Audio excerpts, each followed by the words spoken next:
Olá, eu sou Tateto Micaia e hoje eu trago aqui a indicação de um livro chamado Em Busca de Sentido, um psicólogo no campo de concentração, de Viktor E. Franklin. Essa aqui já é a 61ª edição, é um livro muito famoso, foi escrito em 1945. Conta a história do Dr. Viktor, um judeu que foi preso, foi parar no campo de concentração de Auschwitz. Ele foi de trem junto com mais de 1.500 pessoas, viajando por dias, e chegando nesse campo de concentração, ele foi despido de tudo, de suas roupas, os pertences das pessoas eram confiscados, eles entravam em filas nus, raspavam-lhe as cabeças, os pelos todos, e iam dividir eles em barracões, que eram barracas grandes de terra batida com tábuas. Então eles tinham direito a uma refeição por dia, que era uma sopa muito rala, que ele relata que quando o guarda simpatizava com o prisioneiro, a concha ia no fundo, às vezes vinha um pedacinho de batata ou alguns carocinhos de ervilha, e mais um pedacinho de pão, um pedacinho de pão duro que era dado por dia. Então era uma alimentação péssima, e eles ficavam em inanição, tinham doenças, ficavam fracos. E assim, os doentes e as pessoas que não tinham condições de trabalhar iam direto para a câmara de gás para morrerem. Os que tinham condições de trabalho iam para a ferrovia, construir ferrovias, iam para as estradas tirar a neve, o gelo, iam trabalhar em favor do nazismo e suas empreitadas, né?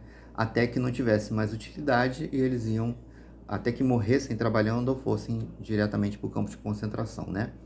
Para o campo de concentração não, para a câmara de gás. Então ele conta o dia a dia dele, quando ele, por exemplo, alguns fatos que um dia ele ficou sem sapato e teve que trabalhar na neve, né? Pisar no gelo e os pés, e assim como outros também, os pés ficavam todos feridos, ficava necrosando e era muito difícil a vida deles. Quase não conseguiam dormir, iam emagrecendo, ficando doentes. Nessa experiência toda, ele vai buscando motivos para se manter vivo, ele vai buscando sentido da vida dele ali dentro daquele campo de concentração, apanhando, levando chicotada, caindo, sem comer, com saudade da família, que ele nem sabia que tinha morrido, que tinha matado, que a esposa já tinha ido para a câmara de gás, né? Então ele vai mantendo as lembranças dele no passado, na família, nas pessoas que ele amava. Ele vai buscando os sonhos dos prisioneiros, não é os sonhos dos prisioneiros não são um banquete, um frango assado, não. Eles sonham realmente com a realidade que está ali à volta deles. Eles sonham com um pedaço de pão, eles sonham com uma sopa mais rechonchuda, eles sonham com poder dormir uma noite inteira, né? Então, felicidade para eles ali é poder dormir, é poder ficar um dia sem trabalhar. Felicidade para eles é tomar um prato de sopa consistente ou tomar 2 pratos de sopa, né, que mal alimentava. Felicidade para eles é quando eles ganham 2 pedaços de pão. Então eles começam a apatia começa a fazer parte da vida deles e eles começam a valorizar as coisas que para eles naquela realidade seria a felicidade, né? Já que o mundo lá fora passa a ser um mundo distópico, passa a ser um mundo que não faz parte da realidade deles. Então o sonho deles, a felicidade deles é buscada ali, naquele mundo em que ele vive, né? Naquele mundo em que ele está. Ele procura levar palavras de conforto para os companheiros, para os amigos, para os colegas que passam por ele. E ele vê muita gente se matar, se enforcar, e muitas vezes tinham que dormir com os cadáveres ali, até cavar valas e jogar os cadáveres fora, né? Então é uma vida muito sofrida, que ele passou ali durante meses primeiro, depois anos, e ele vai contando como ele foi conseguindo forças para sobreviver, para lutar, para se manter vivo, como ele foi conseguindo motivação, sentido para aquela vida que ele estava levando ali. Esses questionamentos ele vai trazendo no livro, ele vai relatando tudo isso, né? Ele vai relatando também sobre os capos. O que eram os capos?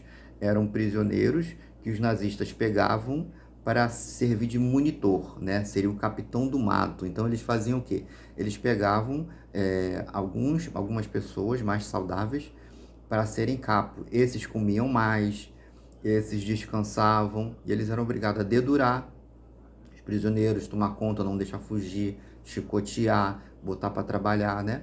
É uma não aceitação da condição de prisioneiro, mas no entanto ainda assim eles prisioneiros e no final o plano era também eles irem para a câmara de gás, né? E vai contando a história, essa luta dele, né, de sofrimento, e até que descobriram que ele é médico, aí botaram ele num barracão para poder cuidar dos enfermos que poderiam ser reabilitados para trabalhar, já que eles queriam poupar os soldados, né, para deixar eles na guerra, enquanto os prisioneiros judeus trabalhavam, faziam todo o trabalho que eles precisavam, desde cozinhar, cuidar do campo, construir acho que tudo que eles precisavam, da estrutura que eles precisavam, né, nas estradas e tudo mais, e eles eram levados de um campo de concentração para outro de acordo com o que se precisava de mão de obra para trabalho. E